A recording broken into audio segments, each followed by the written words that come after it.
নারী সংস্কার কমিশনের বিতর্কিত সাংঘর্ষিক বিষয়ে পর্যালোচনায় বিশেষজ্ঞ কমিটি চেয়ে হাইকোর্টে রিট করেছেন সুপ্রিম কোর্টের আইনজীবী রওশন আলী। একই সঙ্গে রিট নিষ্পত্তি না হওয়া পর্যন্ত কমিশনের সুপারিশ বাস্তবায়ন না করার নির্দেশনা চেয়েছেন তিনি।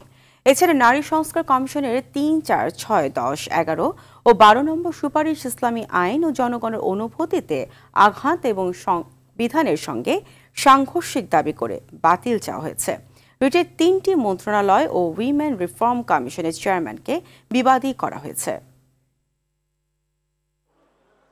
বর্তমান ইন্টারিম গভর্নমেন্টের পিরিয়ডে কিছু কিছু বিষয়কে বাস্তবায়ন করতে হবে, সেই জায়গায় আমাদের আপত্তি রয়েছে যে যদি এই সংস্কার কমিশনের ইসলামিক স্কলার পাশাপাশি সংবিধান বিশেষজ্ঞ এবং যারা সাধারণ নাগরিক রয়েছেন তাদের রিপ্রেজেন্টেশন না নিয়ে, তাদের মতামত না থাকার প্রেক্ষিতেই কিন্তু এই সমস্যাগুলোর উৎপত্তি হয়েছে।